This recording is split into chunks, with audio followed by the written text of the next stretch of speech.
بسم اللہ الرحمن الرحیم۔ شروع اللہ کے نام سے جو بڑا مہربان نہایت رحم والا ہے۔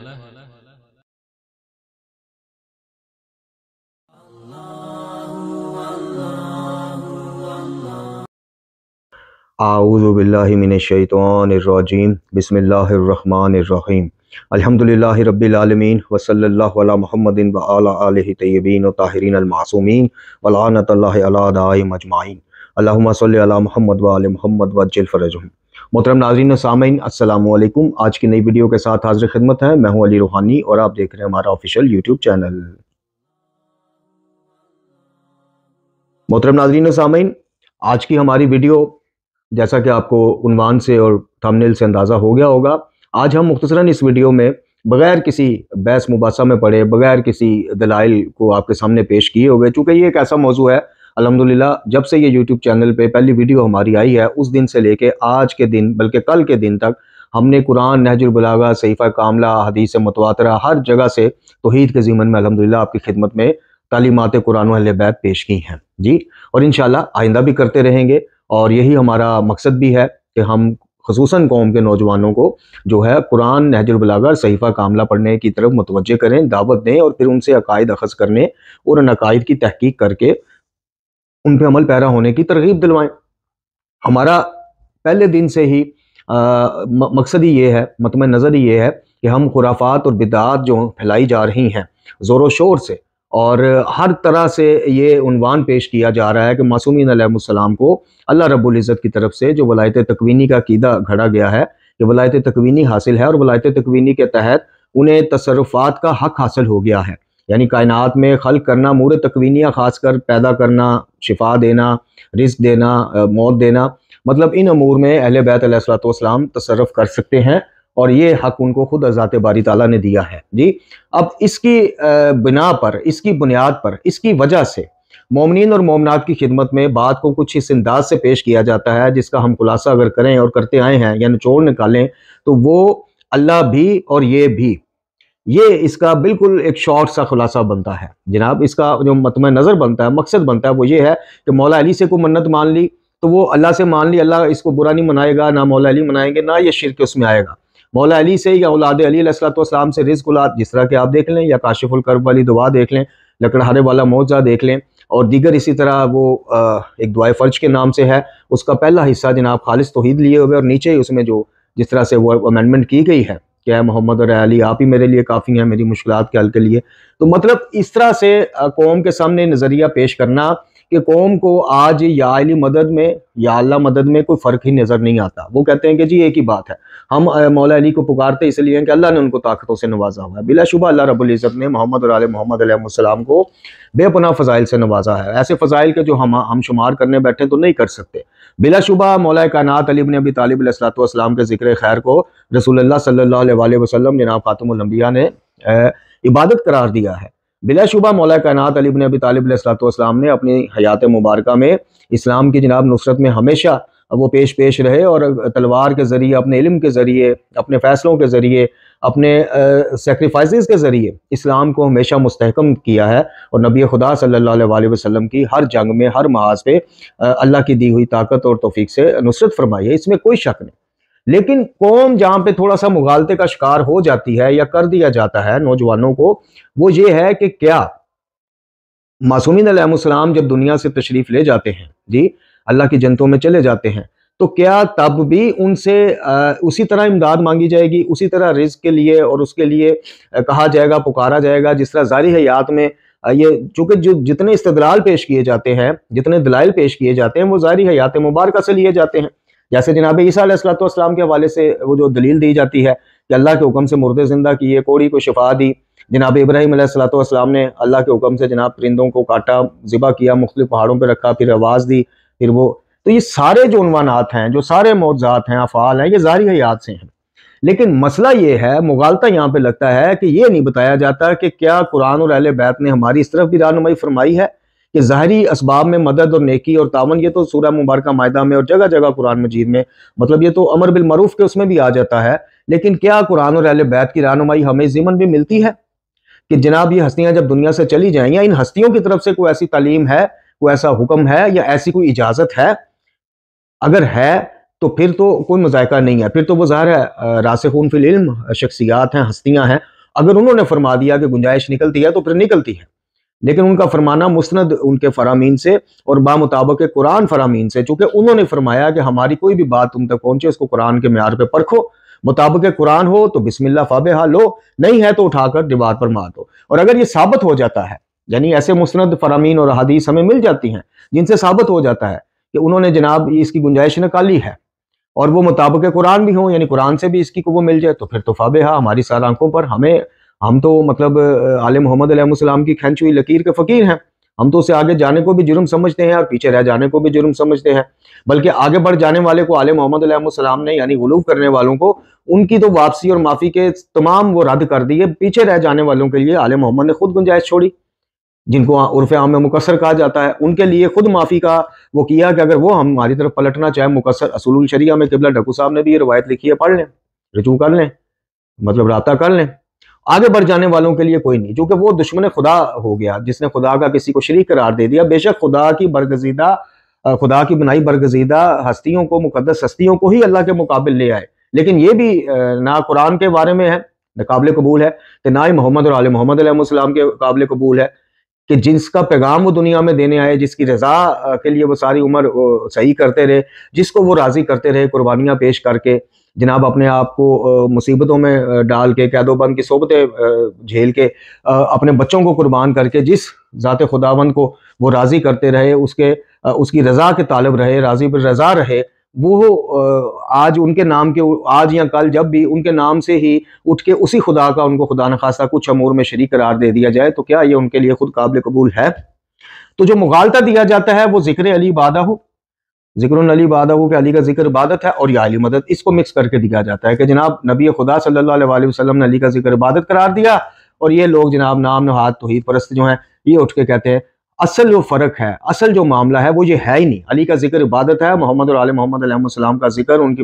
ذکر کی محفلوں کا اہتمام کرنا جی وہ بلا شبہ عبادت ہے۔ کیوں عبادت ہے؟ میں نے کل بھی اپنے درس میں عرض کیا تھا اور اکثر کرتا ہوں کہ عبادت ہے اسی لیے کہ ان کا ذکر خیر ہو، ذکر اسلام اور قرآن، ذکر رسول و خدا نہ ہو، یہ ممکن نہیں ہے۔ یہ ہستیاں جن کے دیکھنے کو بھی مولا کائنات کے ایک روایت کے مطابق دیکھنا بھی عبادت ہے، ان کو دیکھنے سے خدا یاد آتا ہے، ان کو دیکھنے سے اسلام کی طرف رغبت ہوتی ہے، ان کے ذکر خیر میں بھی وہی چیز قابل قبول ہوگی کہ جو ہمیں شرک اور غلو کی طرف نہ لے جائے، بلکہ اللہ، اسلام، قرآن اور رسول اللہ صلی اللہ علیہ وسلم تک لے جائے۔ تو آج ہم، جیسے میں نے عرض کی کہ کوئی فی الحال دلائل کے اوپر آج کا موضوع نہیں ہے، آج ایک موصوف کی پوسٹ آپ کی خدمت میں پیش کرنی ہے جو ہمیں کل ایک برادر نے بھجوائی، اور ہم سے انہوں نے سمجھ لیں کہ قسم کا جواب مانگا کہ جناب یہ دیکھیں انہوں نے تو دلائل کے انبار لگا دیے کہ یعنی اس پوسٹ کا جو لب لباب ہے، جو مفہوم ہے، جو نچوڑ ہے، خلاصہ ہے، وہ یہ ہے کہ غیر اللہ سے دعا مانگنا یا ان کو پکارنا کوئی جرم نہیں۔ یہ جناب ابن تیمیہ کے شاگردان ہیں، جناب مکتب تشیع کے اندر،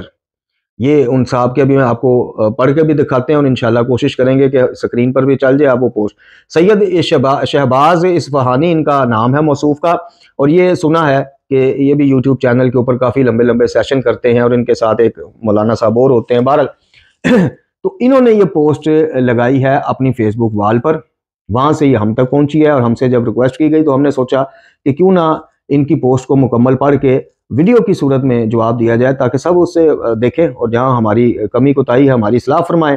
اور اگر ان کی موصوف کی بات زیادہ قرین قیاس لگتی ہے، قریب حقیقت لگتی ہے، تو بسم اللہ اس کو اڈاپٹ کریں، فیصلہ آپ لوگوں نے خود کرنا ہے۔ آج ہم ان موصوف کی پوسٹ کے جواب میں کوئی دلائل نہیں دیں گے، آج ہم ان کی پوسٹ کے جواب میں کوئی مطلب اس طرح سے وہ نہیں کریں گے، آج انہی کی پوسٹ سے اخذ کیے ہوئے کچھ سوالات ہیں 5 سے 6 جو ان کی خدمت میں پیش کریں گے، تاکہ انہوں نے جو نیچے سلسلہ جاری ہے لکھا ہے، یہ اپنی پوسٹ، اگلی پوسٹ کے اوپر ہمارے ان سوالات کا جوابات قوم تک پہنچائیں۔ تو چلتے ہیں جی، پوسٹ آپ کی خدمت میں پڑھ کے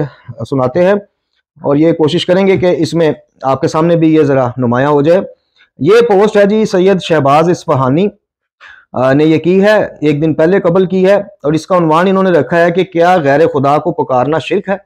غیر خدا کو پکارنا کیا شرک ہے؟ آگے کوسچن مارک، یعنی جیسے میں نے عرض کی لب لباب کیا نکلے گا اس پوسٹ کا، وہ آپ دیکھ لیجئے گا. یعنی انہوں نے کوشش یہ پوری اب توانائیاں اس چیز میں صرف کی ہیں کہ اللہ کو پکار لیا یا اللہ کے ماں سوا مقدس ہستیوں کو پکار لیا، اس میں کوئی شرک نامی چیز ہے ہی کوئی نہیں. آ جائیں جی. لکھا جی قارئین محترم، آج سے ایک تحریری سلسلہ شروع کرنے جا رہا ہوں جس میں ہم غیر خدا کو پکارنا، استغاثہ وغیرہ پر قرآن مجید کی آیات اور صحیح روایات کی روشنی میں اہم مطالب آپ کی خدمت میں پیش کریں گے انشاءاللہ تعالی. ان موضوعات پر لکھنے کی ضرورت پیش اس لیے آئی کیونکہ ایک نادان طبقہ، اب ذرا غور کیجئے گا، یعنی جو توحید کی بات کرتا ہے، جو محمد اور آل محمد علیہ السلام کی سکھائی توحید کی بات کرتا ہے، وہ نادان طبقہ ہے، اور یہ ماشاءاللہ دانشور اور مفکر ہیں، مفکر طبقہ ہے. اچھا جی، اس لیے آئی کیونکہ ایک نادان طبقہ عین وہابیت کی طرح قرآن کی آیات سے غلط استدلال کرتے ہوئے مسلمانوں میں شرک اور کفر کے فتوے بانٹ رہا ہے. جیسے ابن تیمیہ، محمد بن عبد الوہاب اور سلفی علماء نے قرآن کی آیات کو اپنے مذموم مقاصد کے لیے استعمال کیا، تو افسوس کے ساتھ کہنا پڑتا ہے کہ بظاہر خود کو شیعہ کہنے والے یہ گنے چنے افراد جو علمی اعتبار سے مکمل یتیم ہیں، جی،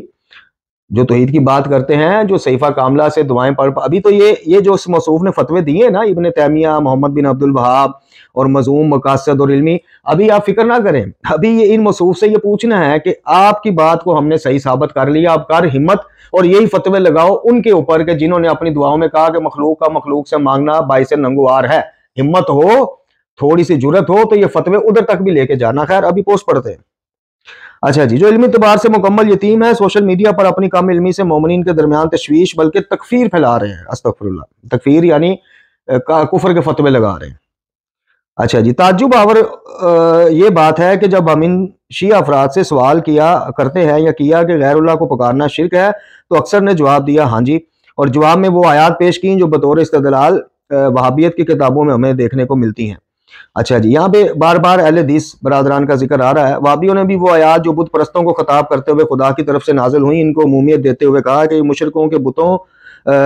کو بھی شامل ہے اور پیغمبروں اور اولیاء کے کو بعد بھی شامل ہے، البتہ ان کی وفات کے بعد.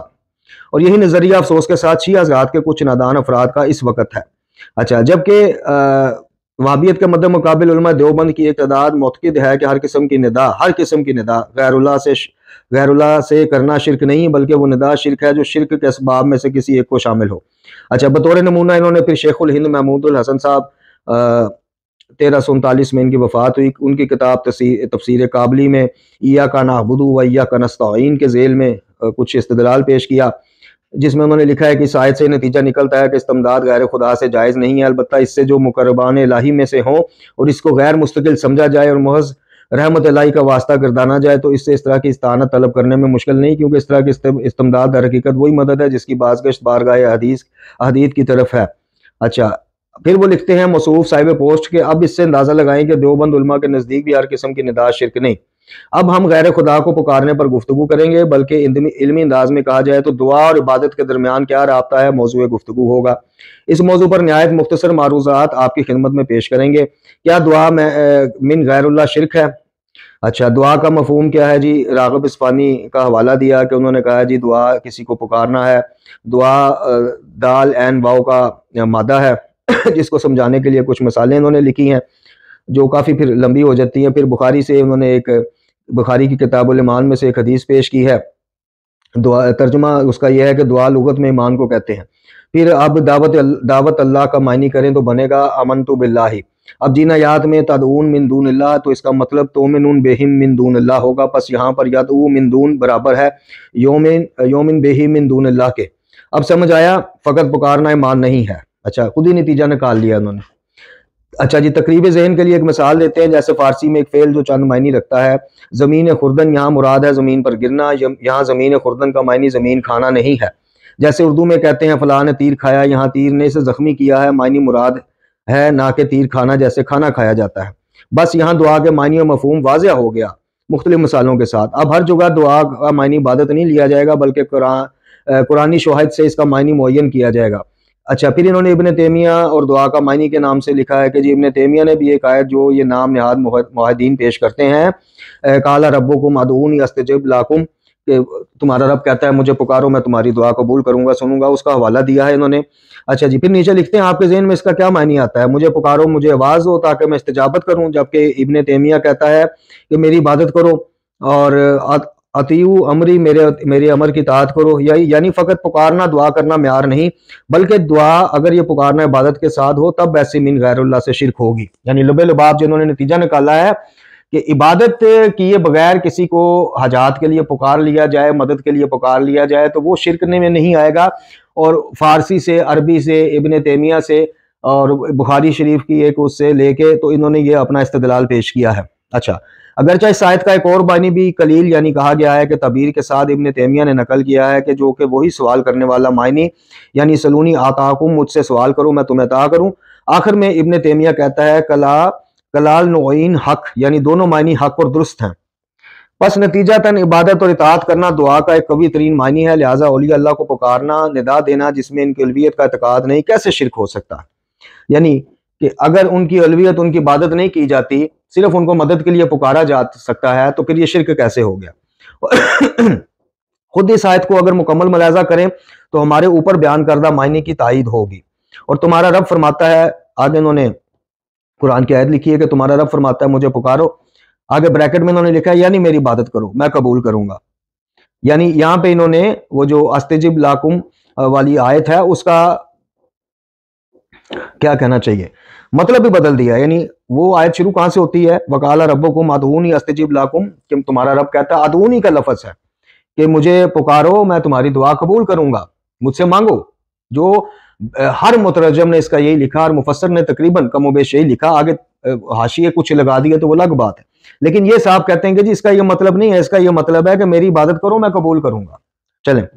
اچھا، پھر جناب سورہ مومن کی بھی جو آیت ہے اس کا حوالہ کہ جو لوگ میری، وہاں پہ دعا کو عبادت وہیں سے استدلال علماء کرتے ہیں اکابرین کہ دعا عبادت ہے اور عبادت غیر خدا کی نہیں ہو سکتی۔ وہ سورہ غافر، سورہ مومن کی اسی آیت سے جو انہوں نے اپنے حق میں لکھی ہے کہ یعنی جو میری عبادت سے منہ موڑتے ہیں یقیناً وہ ذلیل ہو کر عنقریب جہنم میں داخل ہوں گے، وہاں اس سے پہلے اس آیہ مبارکہ میں دعا کا ذکر ہے۔ اس کے بعد پھر لکھا کہ جو میری عبادت، یعنی اس عبادت جس کا ذکر ہو رہا ہے یعنی دعا، اور یہ ایک نہیں، انشاءاللہ ابھی آپ کی خدمت میں سارا کچھ اگلے دروس میں پیش کریں گے، ایک نہیں معتد فرامین معصوم ہے کہ دعا نہ کرنے والے کو اللہ تعالیٰ جو ہے پسند ہی نہیں فرماتا۔ اللہ تعالیٰ اس بندے کو پسند فرماتا ہے جو اس بادشاہ سے، اس مالک سے، اس خالق سے مانگے اور مانگتا رہے۔ خیر، انہوں نے پورا جناب زور لگا کے پھر سورہ مبارکہ انعام کی آیت نمبر 56 کا حوالہ دیا کہ کہہ دیجئے کہ مجھے منع کیا گیا ہے میں ان کی عبادت کروں جن کو تم اللہ کے سوا پکارتے ہو۔ آگے بریکٹ میں لکھا ہے کہ یعنی جن کو پوچھتے ہو اور جن کی عبادت کرتے ہو، یعنی پکارنے کا حذف مطلب پکارنے کا، ندا دینے کا، ادعونی کا انہوں نے مفہوم بدل دیا، انہوں نے کہا جی یہاں عبادت وہ ہے۔ اچھا جی، پھر کہا جی یہاں تدعون سے پہلے عبد کا قرینہ ہے کہ تدعون لفظ تعبدون کے معنی میں ہے۔ پھر انہوں نے کہا جی گالی مت دو ان کو، سورہ مبارکہ انعام کو کوٹ کیا کہ جن کو یہ اللہ کو چھوڑ کر پکارتے ہیں، بریکٹ میں لکھ دیا یعنی ان کی عبادت کرتے ہیں، پکارنے والا مطلب انہوں نے یہاں سے بھی اڑا دیا، آگے بریکٹ لگا دی کہ عبادت کرتے ہیں۔ یہاں ان کے بتوں کو گالی دینے سے منع کیا اور واضح ہے کہ وہ بتوں کی عبادت کیا کرتے تھے، لہٰذا یہاں یدعون کا معنی یعبدون ہوگا۔ یہاں تدعون پھر وہی تعبدون کے معنی میں ہے۔ اس طرح کر کے یہ بحث انہوں نے مکمل کی۔ اب پھر انہوں نے کہا جی اب یہاں کیا پیغمبر صلی اللہ علیہ وآلہ وسلم کا ایک انہوں نے حوالہ دیا ہے کہ جی اب وہ موارد بیان کرتے ہیں جہاں ندا اور پکارنا قرآن میں آیا ہے لیکن وہ شرک نہیں۔ اچھا جی، اب یہ قرآن سے ثابت کر رہے ہیں کہ غیر اللہ کو پکارنا شرک نہیں ہے، اگر غیر اللہ کی عبادت کر کے پھر اس کو پکارا جائے پھر وہ شرک ہے۔ خلاصہ یہ ہے۔ اچھا، اب رسول اللہ صلی اللہ علیہ وآلہ وسلم کے حوالے سے ایک وہ بیان کرتے ہوئے سورہ مبارکہ نور کی آیت کا حوالہ دیتے ہو، اب کیا فرماتے ہیں ذرا سنیے۔ اچھا جی، اپنے درمیان رسول کے پکارنے کو اس طرح سے نہ سمجھو جس طرح تم آپس میں ایک دوسرے کو پکارتے ہو، سورہ مبارکہ نور آیت نمبر 63۔ آگے لکھتے ہیں موصوف کہ اب یہاں کیا پیغمبر کی ذات اقدس کو پکارنا عبادت شمار ہوگا؟ یعنی آپ دیکھیے یہ مغالطہ ڈالنے کے ان پھندے بازوں کے پھندے آپ دیکھیے ذرا، یعنی جو کچے ذہان ہیں جی، جن کو بھی کتابوں سے اتنا لگاؤ نہیں ہے، بس مجلسیں سنا کے یا فیس بک پہ اس طرح کے مفکر جو بیٹھے ہوئے ہیں ان کی پوسٹیں پڑھا کے وہ سمجھتے ہیں کہ ہم مومن، ہم موحد۔ اب وہ دیکھیں کس طرح اس پھندے کا جلدی شکار ہوں گے۔ یعنی ان سے سوال کیا جا رہا ہے کہ اب بتائیے جی رسول کو بھی پکارنے کا قرآن میں ذکر ہے، جو مشرکین پکارتے تھے وہ پکارنے کو حذف کر دیا یا بریکٹ لگا دی عبادت کے ساتھ کہ جی وہ عبادت کے اس میں آتا ہے پکارنے کے اوپر، یعنی یہ ثابت تو پھر یہی ہوا نا موصوف کے استدلال سے کہ اگر وہ غیر خدا کی عبادت، بتوں کی عبادت چھوڑ دیتے، صرف بتوں کو مدد کے لیے پکار لیتے تو جائز تھا۔ اس پوسٹ کا یہ خلاصہ اگر یہ نہیں نکلتا تو بتائیے کیا نکلتا ہے؟ ساری آپ خود بھی پڑھ لیجئے گا، یہ آپ کو سامنے اسی لیے چلا بھی دی، خود بھی پڑھ لیجئے گا، پڑھ کے بتائیے گا کہ یہ موصوف ثابت کیا کرنا چاہتے ہیں۔ ثابت یہ کرنا چاہ رہے ہیں کہ جناب اگر وہ غیر خدا کی بتوں کی اپنے اپنے بنائے معبودوں کی عبادت کرنا چھوڑ دیتے صرف مدد وغیرہ کے لیے اور وہ اسی عنوان سے وسیلے کے عنوان سے براہ راست پکار بھی لیتے تو غلط نہ تھا، یہی ثابت ہوتا ہے۔ ورنہ تو لکھتے کہ جناب ان کی عبادت بھی حرام تھی غیر اللہ کے لیے، اور پکارنا بھی تھا جو قرآن نے پیش کیا۔ یہ ہوتا ہے توڑ مروڑ کے تفسیر بھی رائے کرنا، یعنی بریکٹیں لگا دیں۔ اچھا پھر کہتے ہیں جی یاد کرو، پھر قرآن کا ایک اور حوالہ دیتے ہیں کہ اب یہاں کیا پیغمبر کی ذات اقدس کو پکارنا عبادت شمار ہوگا؟ یاد کرو جب تم چڑھائی کی طرف بھاگے جا رہے تھے اور کسی کو پلٹ کر نہیں دیکھ رہے تھے، حالانکہ رسول تمہارے پیچھے تمہیں پکار رہے تھے۔ اچھا نیچے موصوف لکھتے ہیں، یہ آیت کا ترجمہ لکھ کے نیچے لکھتے ہیں کہ تو کیا یہاں پر رسول اللہ کو پکارنا عبادت تھا؟ پس دعوت یدعون تدعون ہر جگہ عبادت کے معنی میں نہیں ہوتا۔ یہ موصوف آپ فتویٰ دے رہے ہیں قسم کا، اپنے مطلب اس کو اختتامیہ میں ایک نتیجہ نکال کے آپ کی خدمت میں پیش کر رہے ہیں کہ ہر جگہ عبادت کے معنی میں نہیں ہوتا پکارنا، بلکہ کبھی فقط پکارنے کے معنی میں ہوتا ہے، اور کبھی عبادت کے معنی میں اور کبھی دعوت دینے کے معنی میں بھی ہوتا ہے، جیسے جناب نوح کا پھر وہ ذکر لے آئے سورہ نوح کا کہ جی کالا ربو انی دعوت قوم لیلن، ٹھیک ہے جی۔ اب یہ کالا ربی انی دعوت قوم لیلا، اب یہ اس کو اب پھر جوڑنے لگے اپنے استدلال کے ساتھ۔ اب کیا یہاں یوں معنی کریں گے کہ عبادت قومی یا فقط پکارنا ہے، یعنی ان کی عبادت قوم کرتی تھی یا فقط پکارتی تھی؟ بلکہ یہاں دعوت کا معنی دعوت دینا ہے، اور ہم نے اوپر عرض کیا کہ دعا جس کا مادہ ہے وہ اس کا معنی دعوت دینا بھی ہوتا ہے۔ پس جب ایک کلمہ مختلف معنی پر مشتمل ہو تو آپ ہر طرح کی دعا اور پکارنے کو کیسے شرک کہہ سکتے ہیں؟ لہٰذا کبھی دعوت کے معنی میں ہوگا، کبھی یعنی پکارنا ندا، وہ کہہ رہے ہیں جی کبھی دعوت کے معنی میں ہوگا، کبھی پکارنے کے معنی میں ہوگا، کبھی عبادت کے ساتھ ہوگا، اس کو وہ کہتے ہیں جی شرک ہے۔ عبادت کر کے کسی کی پکارنا اس کو وہ شرک ہے۔ اگر عبادت نہیں کرتے، عبادت اللہ کی کرتے ہیں لیکن حاجات کے لیے جناب غیر اللہ کو بھی پکار لیتے ہیں تو وہ شرک نہیں۔ اچھا جی اب جن آیات کو یہ نادان افراد فٹ کرتے ہیں کہ مشرکین بھی بتوں کو پکارتے تھے، تم بھی اولیاء کو پکارتے ہو، پس تم بھی شرک کے مرتکب ہو رہے ہو، تو ان سے عرض کی جائے گی مشرکین ان کی الوہیت کے اعتقاد سے ان کو پکارتے تھے، ان کی عبادت کرتے تھے، کیا کوئی شیعہ ائمہ کی الوہیت کا قائل ہے، عبادت کا قائل ہے، یا آپ کو علم غیب حاصل ہے کہ شیعہ ان کی الوہیت کے معتقد ہیں؟ اگر نہیں تو کیسے تم وہ آیات شیعوں کے حق میں فٹ کر رہے ہو؟ انشاءاللہ اگلی قسط میں دعا کی اقسام قرآن مجید کی آیات میں روشنی کریں گے۔ والسلام علی من اتبع الہدی، اور نیچے مشہور زمانہ یا علی علیہ السلام مدد۔ ٹھیک ہے جی، یہ آپ نے پوسٹ سنی بھی تے ملاحظہ بھی کی۔ اب جیسے میں نے عرض کی تھی کہ ان موصوف کی پوسٹ میں سے ہی آج ان کے اوپر پہلی قسط تھی ان کی پوسٹ کی، تو ہم نے بھی کہا کہ چلو ہم بھی اپنی پہلی قسط میں ذرا استدلال وغیرہ اتنے پیش نہیں کرتے، انہی کی پوسٹ میں سے اخذ کیے ہوئے 5 سے 6 سوال ان کی خدمت میں پیش کرتے ہیں۔ سب سے پہلے ان محترم سے، ان موصوف سے یہ سوال ہے کہ جو قرآنی آیات پیش کر کے نتیجہ آپ نے نکالا ہے، آپ کے اس علمی نتیجے کو آپ کے علاوہ کس نے نکالا ہے؟ یعنی بریکٹیں کہاں لگائی ہیں کہ جہاں دعا کا ادعونی کا لفظ ہے وہاں آپ عبادت کو لے آئے؟ یہ ذرا حوالہ دیجئے کہ یہ کون سے، تاکہ ہمیں بھی شناسہ ہونا وہ کون سے اکابرین ہیں کہ جن کے علم سے نقل کرتے ہوئے، استفادہ کرتے ہوئے ہمیں بھی ان کی شناسائی ہو کہ بریکٹیں جناب لگا دینا، مفہوم ہی بدل دینا یہ جائز ہے؟ ہمیں ان کا نام بتائیں۔ دوسرا آپ سے سوال یہ ہے کہ ساری آپ کی پوسٹ، اول تو یہ جو اب میں سوال کرنے لگا ہوں،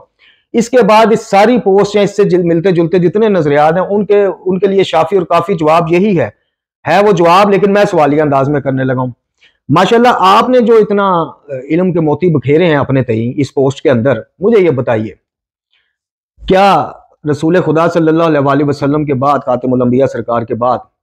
امام المتقین، امام الموحدین بعد از نبی خدا یعنی علی بن ابی طالب علیہ السلام سے لے کے 12ویں سرکار یعنی امام زمان جل اللہ تعالیٰ فرج شریف تک، کیا وہ راسخون فی العلم ہیں، وہ وارثان علوم قرآن ہیں، یا آپ نے جن سے سیکھا وہ ہیں؟ یقیناً وہ ہیں، ائمہ طہار ہیں۔ تو مجھے کسی ایک امام کا حوالہ دیجئے، مستند حوالہ، کہ جس میں انہوں نے اپنے پیروکاروں کے لیے غیر اللہ کو پکارنے کی یہی جہتیں متعارف کروائی ہوں، یہی جہتیں نکالی ہوں جو آپ اپنی اس پوسٹ میں نکال رہے ہیں، تو آپ کا ہمارا جھگڑا ہی ختم، بحث ہی ختم۔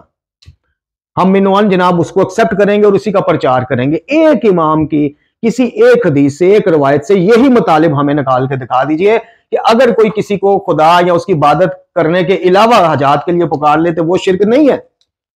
وہ جائز ہے۔ اور اسی طرح آپ نے حوالے دینے ہیں جس طرح آپ نے، یا تو پھر تسلیم کر لیجئے۔ یہ میرا دوسرا سوال ہے کہ کسی بعد از نبی خدا صلی اللہ علیہ وسلم ائمہ طہار میں سے کسی ایک امام سے یہی استدلال پیش کیجئے، یہی گنجائش نکال کے دکھائیے جو آپ مومنین کے لیے نکالتے پھر رہے ہو کہ غیر اللہ کو اگر عبادت کے بغیر پکارا جائے تو جائز ہے۔ اولیاء اللہ کو سے ڈائریکٹ حاجات مانگ، چونکہ جھگڑا یا بحث تو اسی بات کی ہے، وسیلے کے تو الحمدللہ ہم اکثر کہتے ہیں ہم قائل ہی نہیں، ہم محتاج بھی ہیں، بات تو براہ راست ائمہ سے مانگنے کی ہو رہی ہے، براہ راست حاجات طلبی کی ہو رہی ہے، اور آپ نے اسی کی پوسٹ کے شروع میں ابن تیمیہ اور ہمارے جو برادران اہل حدیث ہیں ان کے اکابرین کے حوالے دے کے ہمارے نظریات کو ان سے فٹ کیا ہے، تو اب جواب تو آپ کو دینا چاہیے نا، مرد میدان تو پھر آپ کو بننا پڑے گا، آپ کو شیعوں کو یہ ثابت کرنا پڑے گا کہ دیکھو یہ میری تعلیم یا میری پوسٹ نہیں ہے، یہ تعلیمات محمد اور آل محمد علیہ السلام سے نکالا ہوا نچوڑ ہے، تو اس نچوڑ جہاں سے نچوڑ نکالا ہے وہ تعلیمات، وہ روایات، وہ حدیث کس نے پیش کرنی ہے؟ یعنی اپنے منہ میاں مٹھو بننے کی بجائے آپ آیات قرآنی کے ساتھ ساتھ فرامین معصومین لگاتے ہیں نا، ساتھ ساتھ آپ بتاتے ہیں کہ معصومین نے بھی ادعونی کا مطلب یہی لیا ہے جو موصوف سرکار خود لے رہے ہیں۔ تیسرا سوال یہ ہے کہ کیا آپ کا علم، آپ کا عقیدہ سید سجاد کے عقیدے اور علم سے بڑا ہوا ہے؟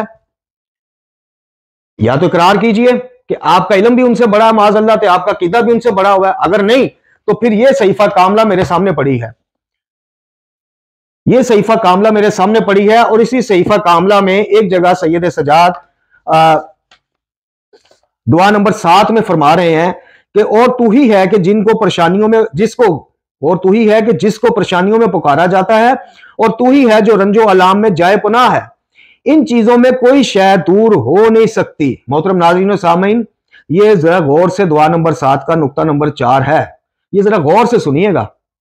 اور پھر ان مصوف سے سوال کیجئے گا کہ کیا ائمہ طہار کو، خصوصاً سید سجاد کو، وہ نقطے نظر نہیں آئے جو مصوف نے پوسٹ میں لگائے ہیں، جو ان کو نظر آ گئے؟ سید سجاد کو بھی پھر اپنی ان دعاؤں میں اور ان دعاؤں کی کتاب صحیفہ کاملہ سے ہٹ کے جو دعائیں نقل ہوئی ہیں یا جو روایا، اس میں بتانا چاہیے تھا نا کہ بھی اگر تم اللہ کی عبادت کرتے رہو اور پکارتے غیر اللہ کو بھی رہو تو ٹھیک ہے، سب جائز ہے، لیکن یہاں تو پکارنے پر اس قدر سختی ہے کہ ادھر مکتوب نمبر 31 میں مولا کائنات فرما رہے ہیں کہ جب سوال کرنا پروردگار سے کرنا، دینا نہ دینا بس اسی کے اختیار میں ہے، تو جب کسی کے اختیار کے علاوہ کسی کا اختیار ہی نہیں دینے کا، تو پھر مومنین کا یا ماننے والوں کا کیا اختیار ہے کہ وہ جناب نہ دینے والوں کو پکارتے رہیں، تو جو نہ دینے والے دینے والے کی طرف متوجہ کریں اس طرف متوجہ نہ ہو۔ تو یہ ذرا سنیے، تو ہی ہے کہ جس کو پریشانیوں میں پکارا جاتا ہے، اور تو ہی ہے جو رنج و الام میں جائے پناہ ہے، ان چیزوں میں کوئی شے دور نہیں ہو سکتی مگر یہ کہ جس کو تو دور فرمائے۔ دور یہ نہیں کہا کہ تو بھی دور فرماتا ہے، دور نہیں ہو سکتی مگر یہ کہ تو دور فرما دے، یعنی تو ہی دور فرما دے تو دور ہوگی۔ آگے سنیے، اور کوئی مشکل حل نہیں ہوتی مگر یہ کہ جس مشکل کو تو حل کر دے، یہاں بھی تو بھی نہیں ہے، تو ہی ہے۔ سن لیا آپ نے؟ آگے چلیے، اسی صحیفہ کاملہ کی دعا نمبر ہے 10، یہاں پہ سید الساجدین فرما رہے ہیں کہ پھر ایسی صورت میں تجھے چھوڑ کر کہاں ہمارا ٹھکانہ ہوگا، اور تیرے دروازے کو چھوڑ کر ہمارا آنا جانا کہاں ہوگا؟ تو پاک ہے اور ہم ایسے پریشان حال لوگوں میں سے ہے کہ جن کی دعا کی اجابت کو تو نے واجب قرار دیا ہے، اور ایسے مصیبت زدہ ہے کہ جن سے تو نے پریشانیوں کو دور کرنے کا وعدہ فرمایا ہے۔ آگے چلیے، اسی صحیفہ کاملہ میں سید الساجدین امام علی زین العابدین علیہ السلام فرماتے ہیں کہ پروردگارہ تیرا اس بات پر شکر ہے کہ تو نے طلب حاجات کا ہر دروازہ اپنے سوا ہم پر بند کر دیا۔ لو جی، ہم نے بھی صحیفہ کاملہ بند کر دیا صرف ان 3 حوالوں کے بعد، اور یہ جو آخری حوالہ ہے، اللہ کا شکر کہ تو نے طلب حاجات کا، حاجات پوری کرنے، حاجات مانگنے کا ہر دروازہ بند کر دیا اپنے دروازے کے علاوہ۔ تو کیا سید سجاد کو نہیں پتا تھا کہ میں عبادت اللہ کی کرتا رہوں اور مانگتا اپنے جد مولا علی سے بھی رہوں تو یہ شرک نہیں ہوگا؟ کیوں کہا کہ ہر دروازہ بند ہے ہم پر سوائے اللہ تعالیٰ کے دروازے؟ اور یہی پیغام ہمارے لیے بھی ہے کہ نہیں ہے، یعنی یہ نہیں ہو سکتا جو تم لوگ شو کرانے کی کوشش کرتے ہو کہ معصوم تھے جی، ان کا دعاؤں کا وہ اور تھا، ہمیں وہ دعائیں نہیں مانگنی چاہیے، یعنی یہ ایک موصوف نے باقاعدہ استدلال پیش کیا ہے کہ نہج البلاغہ مکتوب نمبر 31 میں مولا کائنات امام حسن مجتبی علیہ السلام کو یہ وصیت کر رہے تھے، ان کے لیے یہ ٹھیک ہے چونکہ وہ معصوم ہے، گناہ نہیں کرتے، ان کو کسی اس کی واسطے کی ضرورت نہیں ہے، تو ہمارے لیے نہیں ہے۔ اب یہ مولا نے کب کہا کہ میری اولاد کے لیے تمہارے لیے نہیں ہے؟ یہ بھی ان کو کہیں گے ثابت کر دیں تو نہیں کریں گے۔ سید سجاد کہہ رہے ہیں کہ جناب تو ہی، کوئی مشکل حل ہو نہیں سکتی مگر وہ کہ جسے تو حل کر دے، اور جہاں حاجات کی بات آئی وہاں کہا کہ شکر، اور پھر اسی صحیفہ کاملہ میں کہتے ہیں یعنی ایک طرف کا شکر ہے کہ طلب حاجات کا دروازہ بند کر دیا اپنے دروازے کے علاوہ. اسی صحیفہ میں ایک جگہ فرماتے ہیں کہ مخلوق کا مخلوق سے مانگنا باعث ننگو آر ہے. اب جن کو پکارا جائے گا وہ مخلوق خدا ہیں کہ نہیں ہیں, اور جو پکار رہے ہیں یعنی ہم مخلوق خدا ہیں کہ نہیں ہیں. تو پہلا سوال یہ ہے میرے محترم کہ یہ آپ نے کہاں سے نتیجہ, کن اکابرین کے, کن مفسرین کی تفسیروں سے لیا, ان کا نام بتائیے. دوسرا, کیا سید سجاد علیہ الصلوۃ والسلام نے اس طرح کی کوئی تدبیر, کوئی تفسیر بالرائے جس طرح آپ نے کی, موصوف نے, انہوں نے بھی کی ہے تو ہماری رہنمائی فرمائیے. صرف سید سجاد نہیں, امام آخر تک کسی نے اگر دعا کا غیر اللہ سے کرنا بھی جائز قرار دیا ہے کہ اس کی عبادت نہ کرو غیر اللہ کی, لیکن اس سے دعا کر لو, اس کو پکار لو, تو پھر کوئی حرج نہیں, وہ ہماری رہنمائی فرمائیے. اور چوتھا, مجھے یہ بتائیے کہ جو سب سے نیچے آپ نے جملہ لکھا یا علی علیہ السلام مدد, اس کو آپ کو ثابت کرنا پڑے گا چہادہ معصومین علیہ السلام کی سیرت مبارکہ سے. اس جملے کو, توسل کو نہیں, وسیلے کے ہم قائل ہیں, اس جملے کو اس جملے کو اگر آپ ثابت کر دیں تو انشاءاللہ ہماری ہر ویڈیو, ہر گفتگو سے پہلے یہ جملہ آپ کو سلام کے بعد ملے گا. اگر آپ ثابت نہیں کر سکے تو بتائیے کہ پھر آپ کو یہ حق اور اختیار کس نے دیا ہے کہ آپ اس فہان میں یا کم میں بیٹھ کے لوگوں کے اوپر اپنی تفسیر بالرائے کی مرضیاں تھوپیں اور اس کو قرآنی توحید بنا کر پیش کریں. ہماری توحید تو ہو گئی ابن تیمیہ کی توحید, اور ابن تیمیہ جیسے 100 اکابرین علماء اور 1000 بلکہ لاکھ بھی مل جائیں تو سید سجاد کی ایک دعا کے مقابل توحید نہیں پیش کر سکتے. تو چوتھا سوال میرا یہ ہے کہ سید سجاد کی دعاؤں کو پھر کیا عنوان دو گے؟ کیا اس کو قبول کرتے ہو صحیفہ کاملہ کو, یا اس سے ہاتھ اٹھاتے ہو؟ ان کو کیا عنوان دو گے؟ تو یہ ہمارا جناب آج کا مختصراً درس تھا, مختصراً اس پوسٹ کا وہ تھا. انشاءاللہ یہ موصوف جب اپنی اگلی پوسٹ شیئر کریں گے اس کے جوابات میں پھر انشاءاللہ قرآن و اہل بیت کی استدلال کے اوپر جو روایات ہیں اور آیات قرآنی ہیں وہ آپ کی خدمت میں ہم بھی پیش کریں گے. دعا ہے پروردگار سے کہ ہمیں قرآن و اہل بیت کی تعلیمات پڑھنے, سمجھنے اور عمل کرنے کی توفیق عطا فرمائے. وما علینا الا البلاغ.